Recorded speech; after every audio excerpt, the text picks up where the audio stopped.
Hello, everyone. Thanks for joining the award-winning To Hull and Back podcast, proudly sponsored by Old Zoological Bar and Kingfisher Quality Fish and Chips in Hull. I'm your host, Nathaniel, who's actually done the intro without saying Sproutly Poncered as well, which I have done the last few weeks. And I'm joined by Joe and Ant. And I was going to ask, how are you? But I said before the episode, it's going to be a fun one, of course, ironically, because we're all quite disappointed with how the season is going so far. So, how are you anyway? I'm all right. I've had a busy day. I'm very good. Been to the cinema, been to the play. I think I should get out of the way now that Will has sent me some very lengthy notes to say, and he wants them reading in full. And so I feel like it's best to start with that.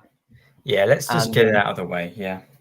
So if you just give me a moment to have a sip of water, because this is a roller coaster ride that Will has taken us on. So, notes for the podcast. Please read in full, Joe. I don't know whether you needed to read that bit out. Well, that went rather well. Bit shocking, that one. Started well enough. Scored a well-worked goal. Created some clear chances, but didn't put them away. All was relatively fine. Then that second half happened. The worst half of football I've seen us produce in a good while. A team that looked like it was trying to lose. Pandas seemed the only one trying to keep us in it. We should have lost. Feels like a loss. Not great. And while I've been an ardent defender of Walter, I give him the usual 10 games. There's been a little improvement in the players, nowhere near enough as there should have been at this point.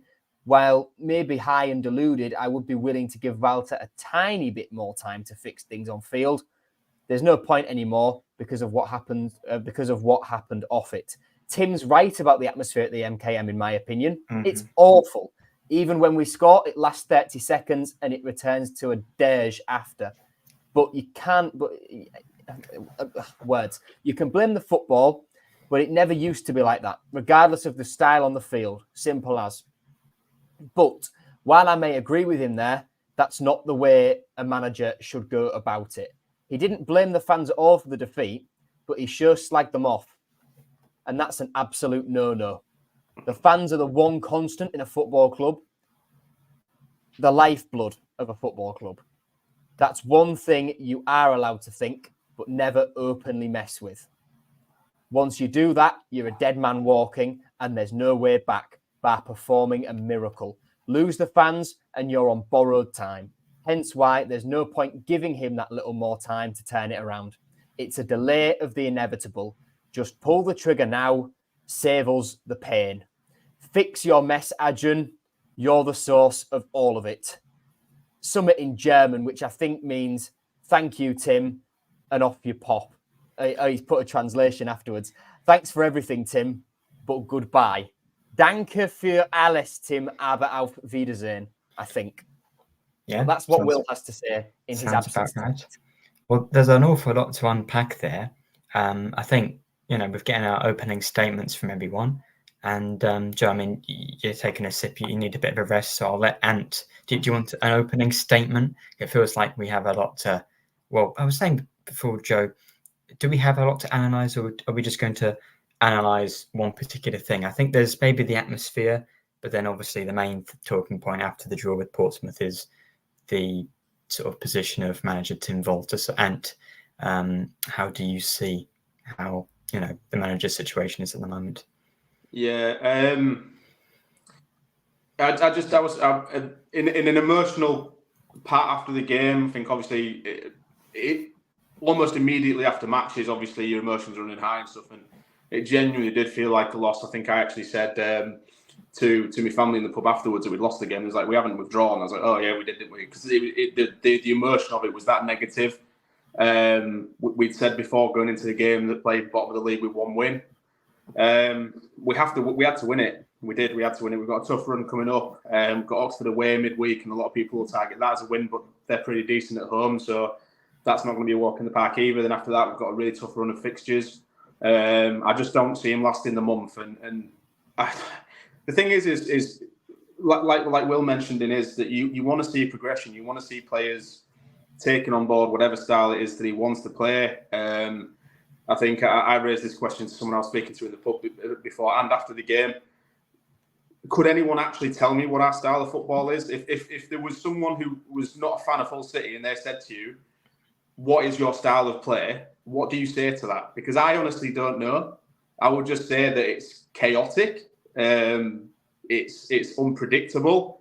And it doesn't really make much sense when you say to them that, like, we don't use midfield players at all.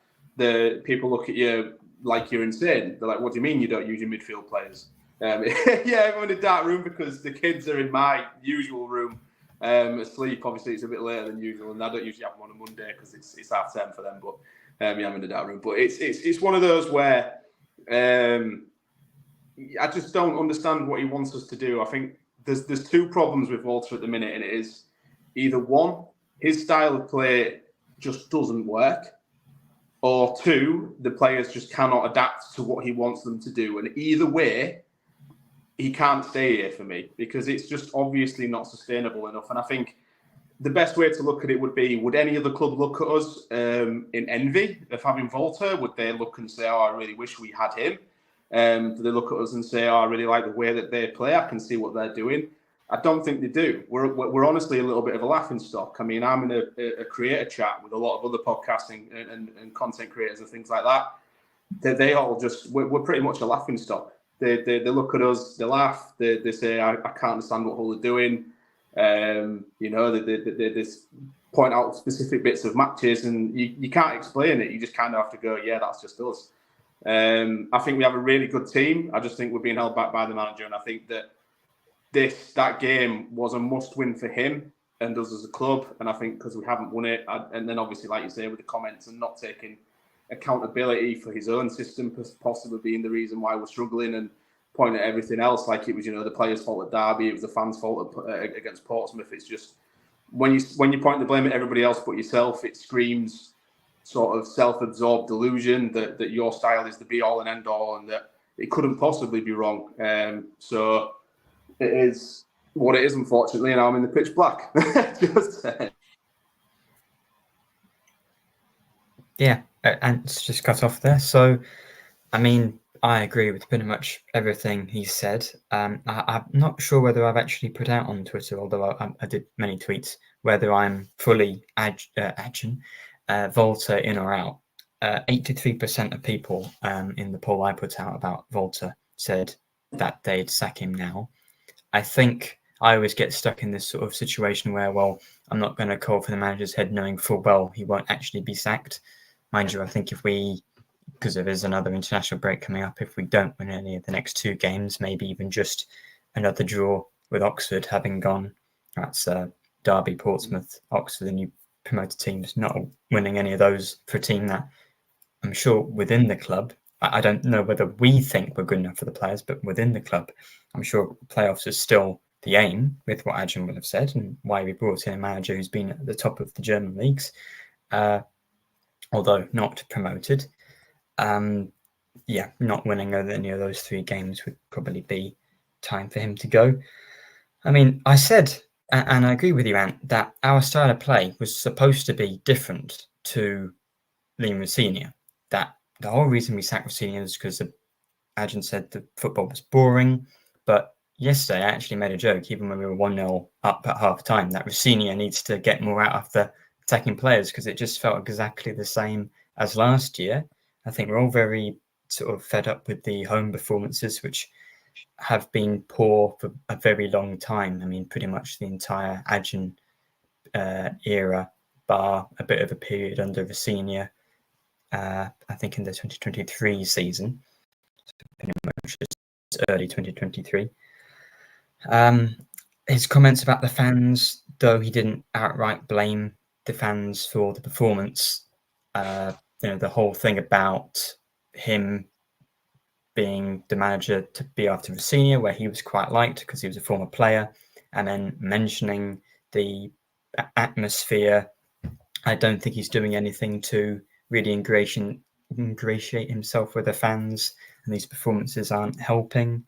and I think we had 50% of the ball between the goalkeeper and the back four yesterday. And I think I saw a stat that Puerta, who's supposed to be a relatively more, box to box or defensive minded midfielder, had 1% of our possession, which for a team that had 72%, I think, for the first hour when he was on the pitch, is diabolical. You're referring to in front of me, Yeah. Nathaniel. Would you like the full numbers? Please. Or the most interesting ones? So let's start front to back. Off the bench, Palmer 1.5, Omer 0.9, Badia 0.2, Jarvis 0.7. Mm-hmm. João Pedro, 1% exactly. To be fair, he did well with his 1%. He did do very well. One positive, his goal was very nice. He had one touch and he scored it. Well done, João. Abu Kamara, I think we'll come on to him at some point. Yes. 3.6. Mohamed Baloumi, 4.7. Regan Slater, 2.4.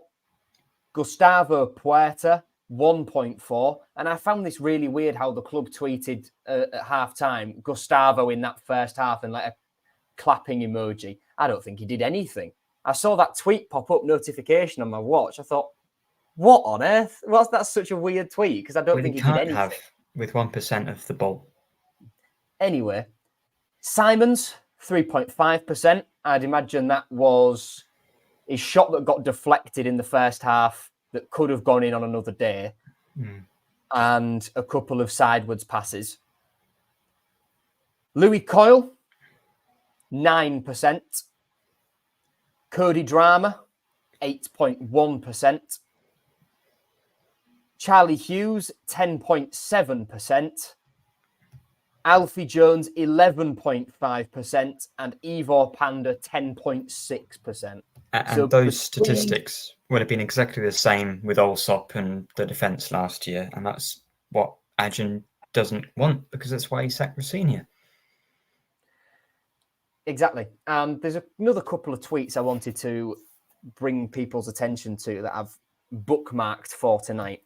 First of all, Nathaniel, yours. One of yours, which I thought was particularly fantastic. When am I about 50, I did. Yeah, it's funny, but true and so depressing. Only drawing to that bad a team, Portsmouth must be fuming. That was a particular highlight of mine. Thank you. I'd then like to, I'm going to leave you Ant here because I haven't bookmarked any of your tweets. Because I'm going to draw people's attention now to my sort of opening statement, which I'm just going to read my tweets from last night. Better side first half, but didn't do an awful lot. Then we made bottom of the league look world class. Tim Walter berating the fans on BBC Radio Humberside is atrocious. Give us something worth shouting about then. We've won 3 games at home since January. Can't blame us for not being the most enthusiastic fans in the world at home. Opting to slag the fans off post-match won't do him any favours. For me, I'm on the fence. See where we are at the end of next week, then assess, in my opinion. Performances are on the players and staff, but Adjan deserves criticism for the sacking of Rossini / getting the replacement wrong and the failure of last season's transfer policy for the mid to long term. Reliance on loan players, leaving us needing a massive overhaul of the squad this summer. And then there's another series of tweets from Mike White, who was, and he won't like me saying this, but he was the catalyst for a lot of the discourse on social media to do with Hull City in the last day or so, because Tim got really, really quite irate at him, in case anyone hasn't seen it. Let's be honest, everyone has who's listening to this. Mike has said, as if I need to say it, but I and those I work with want Hull City and Tim Walter to do well. He was dealt a tough hand with the signings delay, and he's trying to get used to a different league and country. They've shown small signs of development, but, it's still nowhere near yet. Ultimately, a lot of the play is slow, predictable, and not enjoyable. 3 wins against average teams, papered over the cracks. It's not the exciting, call it heart attack football, if you will, style that was promised. A lot of what didn't entertain last season is still there. Portsmouth with respect to them, are not a great side, but never gave up and did exactly and did what they could with what they had. Fair play to them. You currently can't say that this Hull City side, quote, should be beating teams like that, because they've not earned the right to that claim. When things aren't going well and a manager tries to deflect, most fans won't buy it. Walter is true to how he wants to play, but that doesn't mean it's right for this league. 13-game sample size suggests it's not, but I believe they have a squad of players who in general are better than what their current record/performances suggest. I still question where a regular return of goals is going to come from in the striker positions. I think there are 3 tweets there, 2 more serious, 1 light-hearted that is depressingly true, that highlight the sort of general opinions of Hull City fans, well, broadly, Hull City fans in the last day or so. Yeah. I just don't really even have the energy to go on a massive rant, because it just feels like, especially with the home form, I've seen some people say that the team is young and that booing them doesn't help. I mean, firstly, I'd say I didn't really hear any boos during the match. It's only after the result. And I mean, I agree with what you said there, Joe, that Portsmouth, though I thought in the first half they were hopeless, as in literally, as in everything they hoped to try by punting the ball up the pitch, they kicked it straight out of play pretty much every time. But clearly, though they didn't have like the technical prowess of some of our players, they got a bit of luck with the goal. But then after that, you know, it's all the traditional things: hard work, graft, a bit of luck, but also, you know, a structure and a togetherness that got them through the rest of the game with the fans backing them. Whereas we didn't have any of that. We conceded the goal and then we looked completely shell-shocked in that we should have been 3 or 4 up in the first half, perhaps, with all that possession. And yet, just like we've had so many home games before, and I can understand that even if fans have been groaning every time we take it short or, you know, pass it back to the keeper, we've seen this for the last year and a half now, and we've had 4 wins at home all year. So we know that most of the time at home it doesn't actually work, because how many games have we had more possession and pass it back to the goalkeeper too much compared to the games we've actually won playing this way? It's not many, and some of those games we won, I thought yesterday was very much like the Millwall game under Vecino last year. First 20 minutes completely dominated, and then for the rest of it, just it didn't offer any goal threat at all. And yeah, we had a chance with Simons and the goal from Pedro, and pretty much other than that, didn't really create anything. And yeah, it's very concerning. There's a lot of discourse. There's even some tonight in the comments. If you have a look through, there's a lot of different opinions on whether or not you should or should not be able to voice any form of discontent during or after a game. Look, Portsmouth fans are amazing, always have been. They were great. You will usually find that fans will get behind a team. I mean, I've seen us in the past have horrid starts to the season where we can barely buy a win, but we've stayed behind the team because there is a clear. You can see the players are trying. You can see the system, you know, perhaps does work. The lack of quality is just sort of holding us back, kind of thing. When there is a clear style of play, you know, the fans are on board. We're all heading in the same direction, kind of thing. There is always that back-in between fans. What has happened is they're not booing the team. We're not saying that the players are horrid or they're crap or whatever. They're not booing the players. They are doing what they're asked to do. The fans are voicing discontent on the tactics that are being used. How else do you get your manager of a football club to change his system if you're constantly cheering everything that they do, even though it's not working? He's going to think, oh, right, no, this is fine. They're on board with me. If we're constantly... Look, there was a throw-in towards the end of the game. It's 1-1. We need to desperately try and push forward and win the game. Throw-in gets taken, goes to a full-back, goes back to the goalkeeper. We wasted 30 to 45 seconds. You could have took that throw-in, thrown it forward, stuck it in the box, tried to score.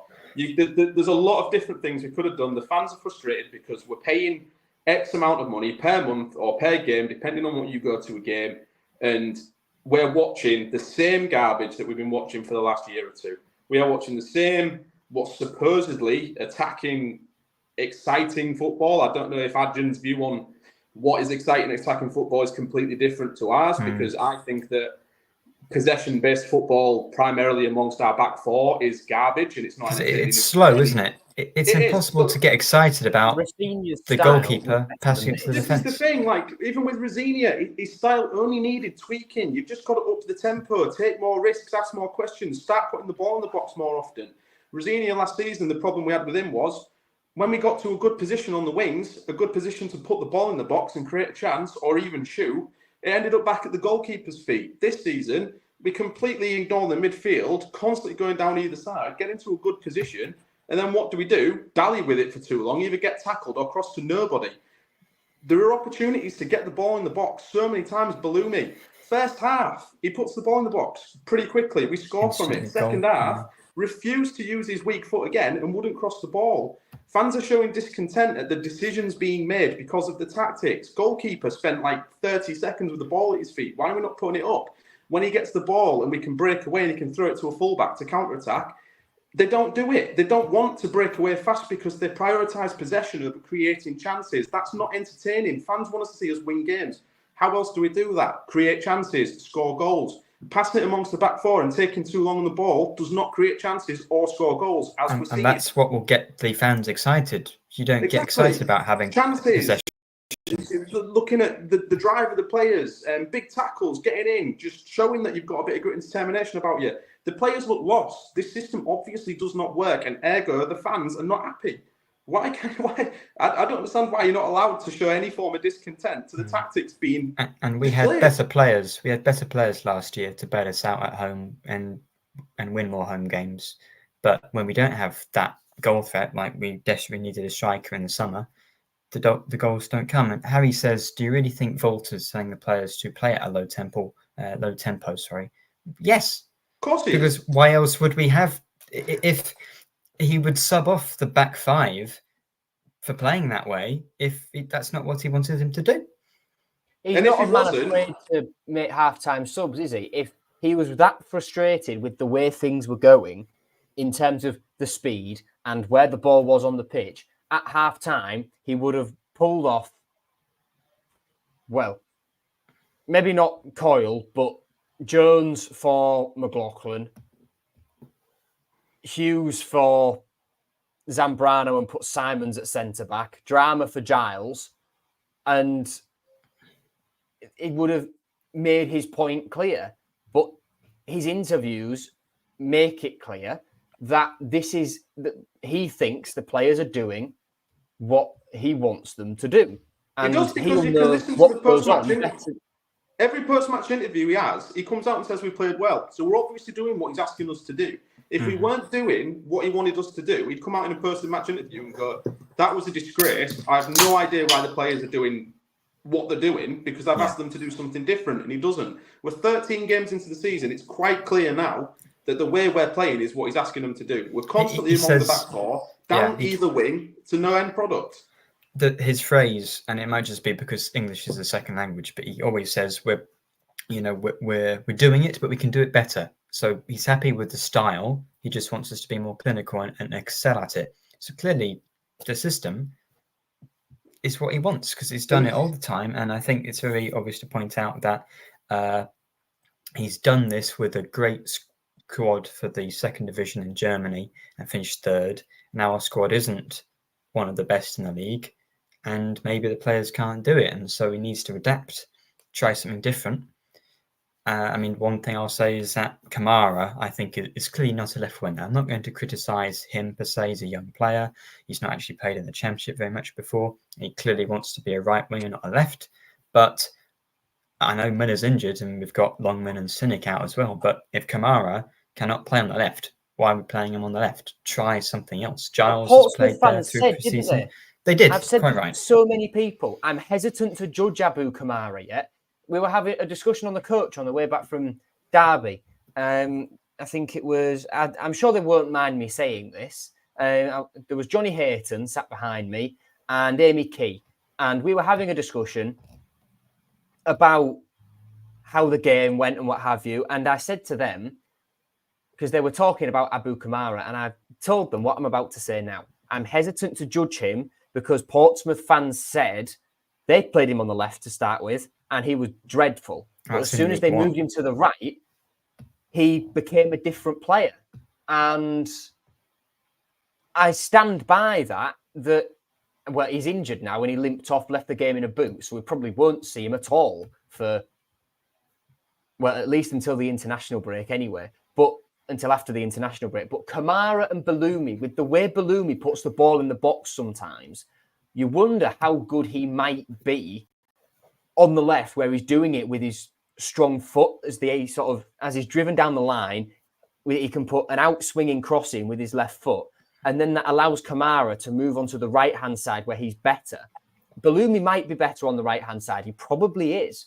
But it feels to me unfair to keep Kamara out there and him struggle when Bellumi is, my view is Bellumi's not done anything since Cardiff of note. He got an assist at Derby off Xavi's face, and he got the assist yesterday, which, to be fair, off Xavi's face, off his face for Xavi's goal.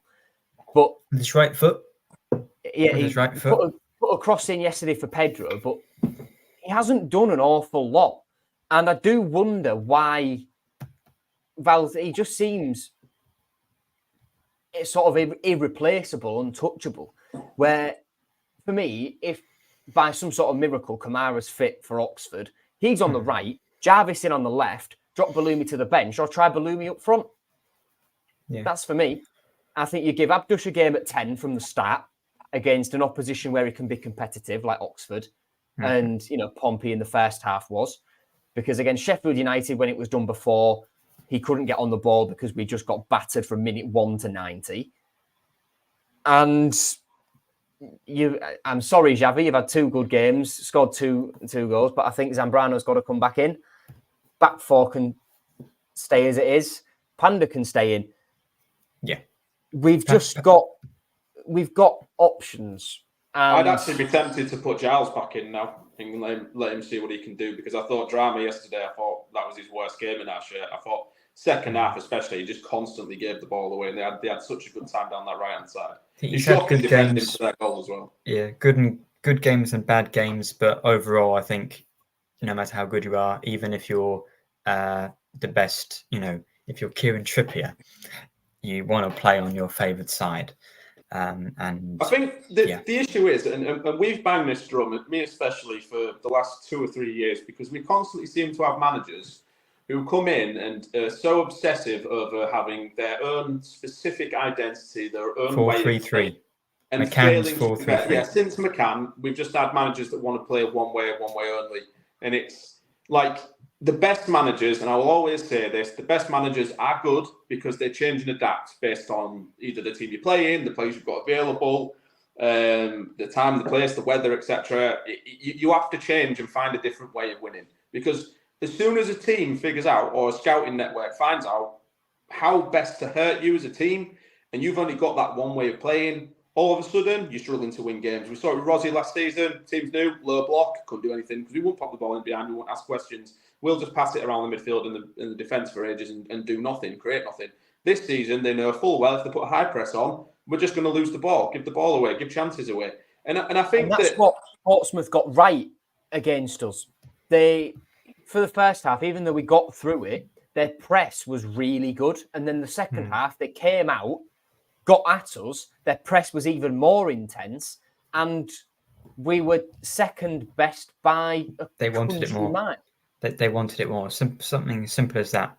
There are times teams are looking easy. They'll have just gone. Well, they'll come in at half time. They'll have gone, look, they probably could have had 2 or 3 goals. They've wasted their chances. I mean, that Simon's chance, that's horrendous. That should be a goal every day of the week. He's 6 yards from goal. Just put it in either corner. It's a goal. Only scores bangers, Simon's. Yeah, it's scores from the outside as well.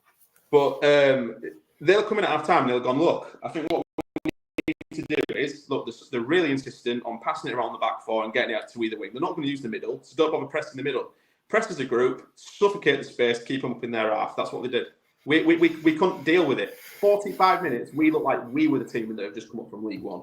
Like that second half was as bad as I've seen in the stadium for a long time. And that's the problem. When you have one way of playing and you get figured out, that's it. What do you do for the rest of the season? That's why Rosini finished last season so poorly, because teams figured him out. Teams have already figured Volta out. We've not won in the last 5 games. We won them 3 on the bounce because probably we're mitigating circumstances. And I've seen Panda getting some stick in the comments today, which I think is absolutely outrageous, because I think if it weren't for Panda, we'd probably be in the bottom 3. He made not Panda, one but 2 great saves, and he's made about 10 great saves. So the one from the Charlie Hughes mistake where Portsmouth got through on goal and he tipped it wide was a world-class save. When I look back, QPR, we could have been 4 down in 20 minutes. QPR had been out of sight by the time we'd even scored our first goal. And we'd be in the bottom 3, wouldn't we? If we lost 4-0. 3 points outside the relegation zone, yes. Distribution-wise, maybe, he's a little bit poor, but in terms of keeping the ball out of the net, he's bloody fantastic. And I think that's really important at the minute, because the amount of chances we give away, we need someone who's not going to who's going to keep the ball out of the net. If we'd have had Allsop in net this season, we'd be bottom. Oh, we would. We'd be in League One already, actually. The amount of chances we concede. Yeah. Oh, don't say Ryan Allsop's name. That's. But I think another thing just about how it could have been worse for us. The referee waved away what were, for me, 2 clear penalties. Oh, 100%, especially the main one in the first half. I'm looking at it right in front of me from the south stand, and it's right in front of you from the east stand. It's, the view's converging on the 2 of us, right? To me, it looked like Xavier Simons caught Callum Lang. No, he did. Right, absolutely, 100%. And the referee waved it on. Then in the second half, from the other end, I was looking at this when Charlie Hughes made the foul on Yengi, pulled him back or brought him down or whatever it was. I was really shocked the referee waved that away. That to me looked like a certain penalty at the time. Second and then Bellumi definitely has the audacity to go down like he's just been shot when he's had an arm put there holding his face. Rather than crossing the box. 2 clear penalties, mate. He's not going to fall for it. Get a grip, stay on your feet, and either try and win the corner or put the ball in the box, for crying out loud. See, I think fans would have probably been willing to give Volta more time if he was actively showing that, maybe after the first 10 games or so, hammering at Norwich, he eats a little bit of humble pie and goes, maybe I need to change it a little bit. But he isn't. If you see a manager actively trying to change things, to try and improve, or even just go back to basics, just to get points on the board, but he's not. He's insisting on what they're doing. Look, this team, I was saying to someone on Twitter earlier, I think this squad is far better than what the manager can take us. I think if you give, a decent championship manager, this squad of players, we're a top half team. Well, I don't know if Rosie... It's another debate. Yeah, it was, because I was looking back at last season, and I think a lot of our points were won from individual brilliance rather than the system. But Philogene and look, players just won games themselves. Yeah, but this season, we've got like Zambrano and Simons. You could play them as 2 holding midfielders in front of the back 4. Put Giles on the left, so we've got a natural back 4 again. See if Giles has picked himself up. There you go. You've got a nice solid base at the bottom of the team. Put Abdish in the number 10 role, just behind the striker where he's best. Whoever you want to play on the wings, try Casey Palmer on the left so he can cut in on his right. If that's the insistence on the inside forward, do that, then fair play. Obviously, injuries are curtailing us a bit on the wings, and that's a bit of a problem. I don't know how long Kamara's out for. But the strikers are getting absolutely no service. They're constantly getting pelters, the strikers. Oh, they're not doing good enough. Betty is not good enough. Pedro is not good enough. Pedro had 1 shot. The service to him is shocking. His strikers are only as good as the service they're provided with. And our wingers, our crosses are absolutely shambolic. Every single game, if we actually cross the ball, because there's a load of dallying on the edge of the box, if we actually cross the ball, where does it go? Over the top of the net, goes behind everybody. Don't beat the first man. The quality of delivery is shocking. Our end product is absolutely dire. Set pieces. I think we're the worst in the league. Yeah. I mean, at least we didn't concede from one, but even so. Yeah, and someone's just mentioned the subs there in the comments. Like, we're drawing a game against the bottom of the league. Fans are getting frustrated. Show a bit of intent. Keep Beddy on the pitch. Just chuck all the strikers on. Get Besto on. Get Beddy on at the same time. Just put all 3 of them in. I mean, put Giles on at left back and just say keep putting the ball in the box. Try and score the goal. We brought Amir and Palmer on, and they didn't really do anything against Derby. I mean, we did the exact same substitution again, and it didn't really do anything against Portsmouth. We brought on Burstow and put him on the wing against Derby rather than 2 strikers up front. I don't see the benefit of that at all. Surely, you're trying to win a game. All 3 of the midfielders to me is bemusing because we don't use the midfield. So what did he think would change? We do not use the midfield 3. So changing all 3 of them just means that we've got another 3 players running around headlessly for the rest of the game. When you could have changed the wingers and the striker. Yeah.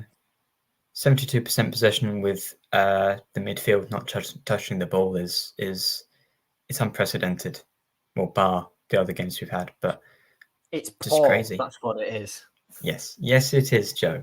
Yes, it is. That's the P word you're looking for. Not not brackets unprecedented. No, poor. But it's. I mean, for me against Oxford, if Kamara's out, you whack Will Jarvis in. Because when he came off the bench, was put on his natural left side, which he hasn't been on for all this season. Again, what's Walter's obsession? Putting Kamara on the left, like against Alanyaspor in pre-season. Putting Kamara on the left, his weak side, and Jarvis on the right, his weak side. Swap them round, and Jarvis came off the bench and had one chance where he could drive and try and do something with the ball. He tried to take his man on, drove into the box, and got us a little bit of an, ooh, all right, something might happen here. Bums sort of came about an inch off seats. And I'll address the comment you put on screen, Nathaniel, about Cynic. He's fit enough. I spoke to Dodo the other day. The thing is, it doesn't matter how fit Cynic is because he won't be that fit for long. I'll imagine that they're keeping him fit so they can sell him in January. Yes. I think that's the I saw him driving and I thought, I've never seen that man drive before. Surely he breaks his leg changing gear or sprains his wrist turning the volume up in the car or strains his calf moving from the brake to the accelerator. But he said, no, I'm fit. I'm just waiting for my chance. And Ryan Longman's a couple of weeks away still, he said. He thinks he'll be in the squad after the international break.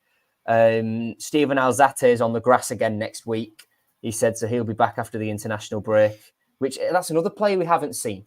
I'm actually looking forward to Longman playing. I don't think I'd ever see. Because he's direct and he does try things, doesn't he? He's not going to be a player passing it backwards all the time. I can promise you that. Mr. Moore, Nathaniel getting excited about Longman. Of course I am. Are you new to this podcast?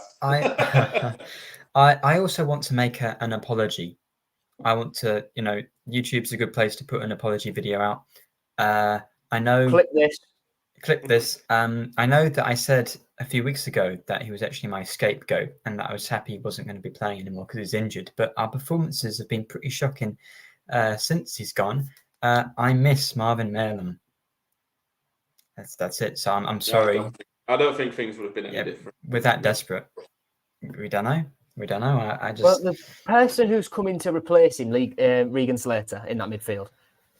Oh. A lot of comments tonight about his interview in the week about how he got pulled off at halftime. And I'm going to point to, I can't remember what game it was, but Liam Rosenior brought Ozan Tufan off at halftime. I think, was it Sheffield Wednesday? Well, and you'll be able to tell us about this one. Funny one. Was it, I think it was Sheffield Wednesday on New Year's Day last year when Tyler Morton got sent off and he brought Tufan off at halftime, I think, to steady or to just sort of show up the midfield again. I will double check myself just while I'm making this point. But what struck me was in the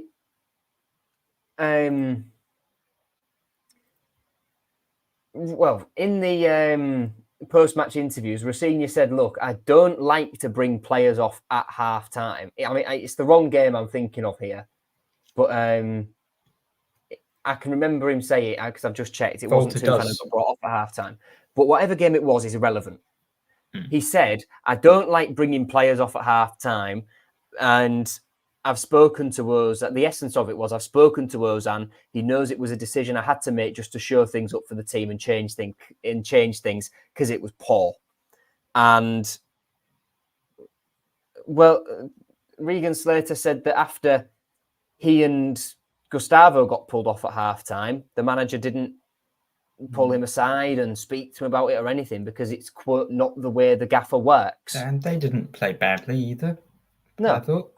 A big thing about Rosinha's style and his like managerial style, if we ignore tactics for a second, his managerial style was building a massive gluing the team together with a massive dose of team cohesion, trust between him and the players and the staff, and they're all very much a team together, not Rosinha, Justin Walker, Andy Dawson, the staff behind the scenes, and the rest, the players. They were all very sort of one family. And one dream. Yeah, exactly. It felt one family, one dream. And the fans were included in that. What doesn't seem to exist now is not even the sort of blossoming of that same team cohesion where the manager and the players are together. Slater saying that the manager's style isn't to be a good man manager is that's essentially what he's saying, is a big red flag. Because I think this might just be me, but I think you've got to be a bit of a people person to, of course you do, be a football manager, because it's you're dealing a football with club, isn't it? Yeah, you're dealing with not just players, but the staff who were at the club before you arrived as physios and fitness coaches, and will be there after you leave. And will be there after you leave. All the behind the scenes guys like the media team, fan engagement team, SLOs. You've got a big group of people that will want your time, and you've got to sort of make allowances for that. Tim's style seems to be very, right, I'm me, you are you. When I need you, I will speak to you, but when I don't need you, I won't. From the outside looking in, anyway. And that just seems rather odd. It's an interesting, managerial style, isn't it? Or interesting management style to not have one. Yeah. It is, but I'd like to play devil's advocate and say that was exactly the same way Alex Ferguson was, and he's arguably the best manager that this country's ever seen. Yeah, that might be fair. You listen to any of his former players, he was no way, shape a man manager. He was I command respect, you'll do as you're told. I don't need to explain anything to you, and he's won everything.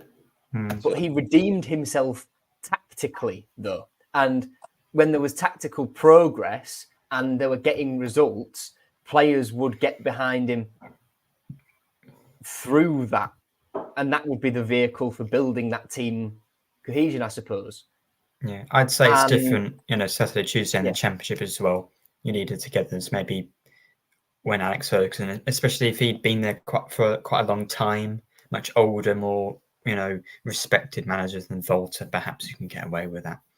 But, I was going to mention Guardiola. I always mention the way Man City played to go back about sort of Volta's system and playing out from the back.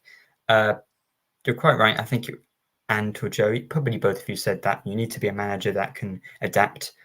Guardiola does that all the time. I think there's this discussion at the moment. You look at what Southampton are doing, that football has been ruined by Guardiola because teams in the Championship, Crawley in League Two, are playing out from the back in the League Two playoff final. I think I've mentioned that before. Man City played Southampton recently, and Southampton had 55% of the ball against Man City, and they are second bottom in the Premier League. It's pointless playing this way, because if we have 72% possession against the worst team in the league, because Portsmouth first half, as I said, we're not a good team, and we don't win, I think that's a perfectly reasonable time to say, why are we playing this way? 72% possession and only 3 shots on target tells you a story. You don't even need to watch the game for someone to tell you exactly how that game. Portsmouth had more. Just from the shots on target than us. Yeah, quite right. Effective, scoring goals wins games, and I think Look, so there's a lot of questions from us on social media in the comments tonight, everything. Like, realistically, how much time do we give Volta? And I think anything but a win at Oxford, and he's got to go. I think Adrian has to come out and admit responsibility. Look, I'm one of those that when, Rosini's style wasn't for me either. I could understand why Adrian wanted to get rid of him because, let's be honest, the football was tedious, it was slow, it was boring, it was pedantic and predictable. But if you're going to sack him for the style of football, your replacement has to be a better style of football. He hasn't. He went totally left field. Like, he brought in this German coach that none of us have ever heard of. Obviously, I mean, I said this before to someone on Twitter that it seems like nobody at the club did the correct due diligence in what actual style of play he is. Either that or they've missed. Adrian has said, hasn't he? He said he was introduced to Tim Walter by Hakan Çalhanoğlu, who worked with him when he was in, was it Bayern's youth academy? I think Hakan Çalhanoğlu came through. Obviously, Turkish international, massively successful Turkish international footballer. He was at Hamburg as well. He worked with him at Karlsruhe. And he said he was one of the best coaches I've ever worked with. He did wonders for me, and that was how Adrian was introduced to him. The fact that he seems the complete opposite of that, well, what Hakan Çalhanoğlu said to him was in good at developing players, good at man management. No. The fact we're seeing the opposite of that suggests why is our owner appointing his manager based on what a footballer who's never played in England before and hasn't played under him since 2012. Why is that the basis for the appointment? Yeah, because there is a lot of vitriol being aimed at Volta, and admittedly quite rightly so, because it's, as we've just said, for the best part of 47 minutes that he needs to change. But Adrian is the guy that made this decision. He's the one that brought him in. He's supposed to have looked at what he does, his style of play, what he would realistically bring, whether the fans would like it or not. And if you've watched Rosini's style of play and how the fans were getting a bit tetchy about how we were playing out from the back so often and not really creating chances, then why on earth did he think sacking Rosini and bringing in another manager who just insists on playing it around the back, boring and pedantically and not creating chances, would be a sufficient replacement? You were obviously already on a losing battle. And the way that he says he constantly reads social media and stuff tells me that Volta won't have long left. If he's looking at the general feeling amongst the fans, I don't think Volta has very long. And I think his defensive, abrasive interview that he had with Mike White tells me that he knows he's in trouble. I don't think any manager gets that defensive unless they feel like they've got their backs against the wall kind of thing. And I think he knows he's in real trouble. And I think, like you say, I think the interviews with the players are quite telling. No one really says anything positive about him. They kind of just divert and avoid the questions a bit like a politician, don't they? They're just like, oh, I don't really talk to him, or I don't get involved in that kind of thing, as you would, because he's your manager at the time. But I just can't see him. I would be very surprised if he's in the dugout against West Brom. I don't think we can afford to give him till the international break. You can't. For me, anyway. Not about everybody else. Yeah, I mean, if I was the owner, I probably would sack him after the Oxford game. If we don't win, of course, if we win, good. Don't sack a manager if you're mid-table and just won. But I think I don't see him, even if we get a few results, being the manager in the transfer window. I just think we had a poor start, but fair enough, because we lost to some good teams and we didn't have the players. We went on that run, but I was saying, well, at least we are seeing why Adrian got in this manager, because the football is exciting, and in the last 4 games have been, we've hardly had any chances. There have only been like a few moments where we've had proper chances we've created. Bedia hit the post and Pedro scored, and other than that, not really look like scoring other than Simon's long distance strikes. I'd like to go over some of our previous managers' points totals after 13 games to see where Volta stands. And you said before the podcast started, I think, who you thought would be bottom with points total after 13 games. Mike Phelan. You're quite right, 11 points. And Joe, there's a joint for points totals. Who do you think has the most in the last 12 managers? And these, by the way, these totals include the managers who were interim managers but then became permanent. It includes their points totals. Not that so, really makes any difference. Are the 12 managers what? Walter, Rossignol, Dawson. Is he in there? It's Brown to Volta.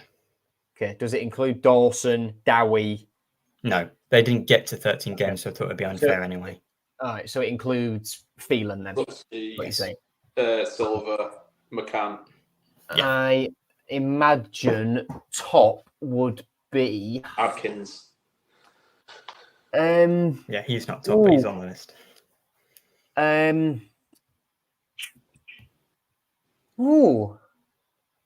It's an obvious one. Is it what? Bruce? Silver. It's not Silver. It's Bruce and Barnby on 22 points. Rossignol on 21. So even with probably slightly better team, but even with the same system, Rossignol did much better in his first 13 games. I think the barometer here is that Marco Silva took over a team bottom of the Premier League, or 19th, I think, bottom, with 3 wins in the first 13 games. I think Sunderland were below us because they were diabolical that season. I think at that point we might have been bottom, but yeah, we were pretty rubbish. We were dead and buried, I think, when Silva came in. That's why his our finish was quite impressive, because we actually looked like we could have stayed up from what seemed about. Silva comes in a month before and we'd have stayed up. If we'd have had it from the start, we'd have stayed up comfortably, but yeah. I think the barometer here is that if you're below Silva's points total, you didn't really do great, because even though we had all those great home games, Silva took over a team bottom of the Premier League, and in the Premier League got 17 points from his first 13. So where Lutsky and Adkins will be down there, I'd imagine. Yeah, I'll read the list bottom to top. So Phelan 11, Shotter 12. So a poor start for him as well. Pearson and Adkins on 13, Volta on 15, Slutsky, McCann on 16, Silva 17, Brown 18, Senior quite high on 21, and then Barnby and Bruce on 22 each. The only thing I would say that's positive to Tim Volta here, considering he's below bottom of the Premier League, Silva, is that Adkins, I think, probably, Doe came in halfway through the season, probably had a roughly similar squad to us in that we'd had a higher finish the previous season in the Premier League, or aiming for the playoffs. The squad wasn't quite so good. Massive squad overhaul, and only had 13 points, and then we didn't sack him after 13 games. But yeah, it's not great. And if you think about it, the only manager below Volta's total in the EFL, so is Adkins.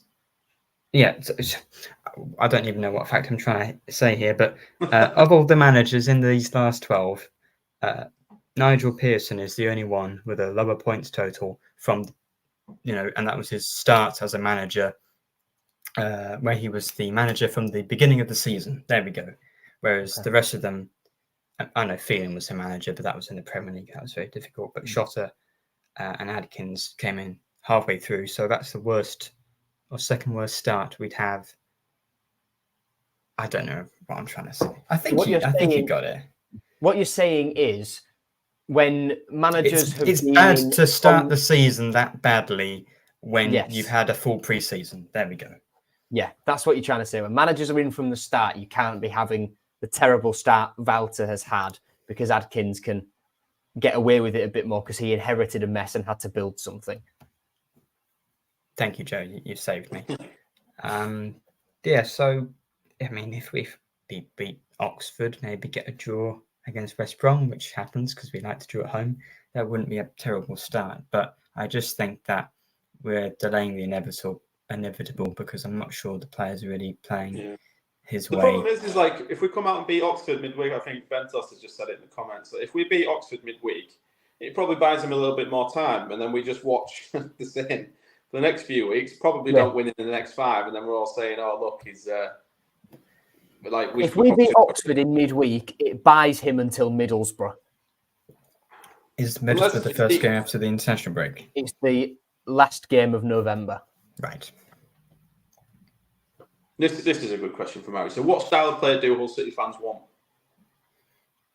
Just Not one that this. creates chances. Just want to see entertainment, man. Yeah. Well, yeah, and you said it earlier in the show. Rosenior's style just needed to be quicker and get out from the back quicker, create more chances, take more risks, especially in and around the box, because too many times we were trying to walk it in. And we were told by Adrian that Tim Walter's style would rectify that, and it would be built on passing out from the back and building play a similar way to Rosenior, but it would be faster, more risk-taking, and there'd be more chances, more excitement, better football at home, which was the essence of why he sacked Rosenior, the style of play and the home form. What we've got is not what we were promised. So in theory, what we'd like is Rosenior, but faster and with a little bit more risks, built on solid defensively and possession. Are we in agreement? I don't want just because I'm against this sort of slow possession-based style of play doesn't mean I want to go to the complete opposite end of the spectrum and have a 4-4-2 Sean Dyche stick it to the big guy up front immediately kind of style play. Just to have a varied style of play, something in between, like what we've been accustomed to for years before, like the Premier League days. Just a style of play that works, that's effective, that creates chances, but balances that with a bit of defensive solidity. Stop going to one extreme to the other. Just get a style of play that fans can get behind, because you're never going to please everybody. If you did go for like a Tony Pulis long ball style of play, your people who prefer a short passing style are going to be mad, and vice versa. So, just like Bentos says in the comments, it's a style that wins. I mean, I'm at the stage now where I'm actually not bothered about going to the Prem at the minute. I just want to see some entertainment at the games. Like, I take my 2 girls to every single home game, and they are bored stiff. I have to give them my phone because they cannot get behind what's on the pitch. How do you keep young kids focused on a game when it's even for us, it's tough to watch? So it's got to be a style of play that is something that gets the crowd going, something to get them behind. Just take more risks, stick the ball in the box, create chances. It's just it's been so long, so long. Last season it was it's so tiring. I think this is why the atmosphere is so drab, because everyone is just fed up. Even after a goal, the life's just been sucked out of us because of the last few years of watching this dire style of football that's just 90% pointless passing. And it's, there's groans when the pass is backward. Yeah, of course it is, because how do you score a goal if you're passing it back to your goalkeeper? It's rare. It's rare that we score more than 1 goal at home as well. It has been for quite a long time. Me and my uncles made a joke after the game that we're the best away day ever for teams at the minute. Affordable away ticket prices, absolutely unbelievable match day scran, and they more than likely come away with something. The people will be looking at Hull and going, "Oh, that's an amazing away day." To be fair, mate, because you're probably going to win. They're garbage, and the food's amazing. Well, I have a stat to back up what you're saying about how we only scored 1 goal at home. Derby fans, my dad, his company, the Derby branch of his company, sponsored Derby County. So he, from the Hull branch, got invited into hospitality and was speaking to Derby fans there. They said that we were the best away fans who'd been to Derby all year. And on the road, when there's the sort of atmosphere of an away day, as fans, we're good. But it's at home where we know, we don't expect anything. Rich Walker at Big Bad Walks on Twitter did some maths last night, and he said since the start of the 1920 season, in games with fans in attendance, so that's excluding the last 4 home games of the 1920 season and all of 2021 in League One, we have won 33%, exactly a third of home league games, scoring an average of 1.21 goals per game. Lost 40.4% of those games. And that's a huge part of the problem. Home games have been poor for a long time. If that record improves, fans can go to games with something to be excited about. Fewer draws than I thought. It doesn't take goal music. It doesn't take gimmicks like that. And to be honest, I think Walter turning on the fans might be rooted in the widespread rejection of his goal music, to be honest. Because that was his idea of getting the atmosphere up. We scored and the atmosphere was still dead without goal music. So it wouldn't surprise me if he brings it back for West Brom and just sticks a middle finger up to us all, to be honest with you. But there needs to be an organic reason, an on-pitch display to be excited about for me. Yeah, and at home, we have been terrible for such a long time. We've won 3 games at home all year.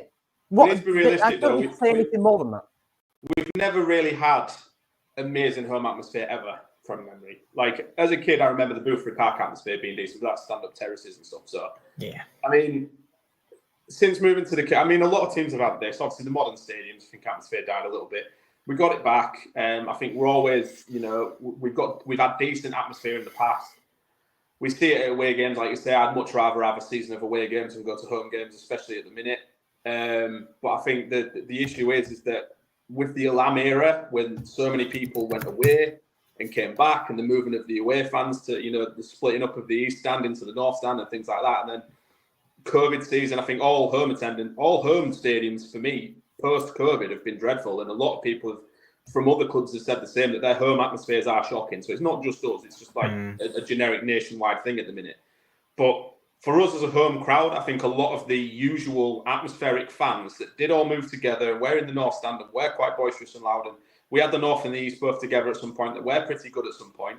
I think when a lot of them left during the Lam era and then came back, I think a lot of people got tickets in those areas because they wanted to experience the atmosphere but not really contribute. This is my theory on it anyway. I think a lot of the atmospheric sections of the stadium are actually full of people that wanted to be part of it but not contribute to it. And the people who did contribute were all dotted about the stadium in different pockets. Like I'm in E9. We always used to be part of those bits. E3 before we got moved. Then we were in, I think, N3 or N4 when that became the home end. We've always been a part of that. And now we're stuck in E9 because it's the only seats we could get because all the rest are taken. So is it just a case of, it's a mixture of the style of football, the fact that everyone who does contribute is dotted around the stadium? There's so many factors to it, I think, that we maybe overlook it a little bit because everywhere is shit at home, I think. You can go to away and everyone sings, is this a library? Let's be honest. Yeah, that's true. That's true. The Portsmouth fans were definitely enjoying saying that, certainly. Shall we quickly just do a quick score prediction for Oxford and then we'll wrap it up? Or can we not be bothered? Because, I can't be bothered. I want us to win, but equally, I don't want to see Volta in for much longer at all, really. I don't expect us to win, but I don't know whether I expect us to draw or lose. Well, Oxford haven't won in 8. We've not won in 5, so it'll be 0-0. No, it'll be 1-1. We can't keep a clean sheet. Give a poor goal. Like your theory. Right. Like your theory. We'll go with a collective 1-1 prediction. I think the better prediction is Tim Volta still manager by the time we do the episode next Sunday? Yes. Yes, he is. Probably. Unfortunately, probably is. Matt Ingram will keep a clean sheet. Matt Ingram's not played. But he'll play against us and he'll score in the last minute to make it 1-1. Yeah. Malcolm Ebiowei hat-trick. Oh, God. Oh, yeah. Can you imagine?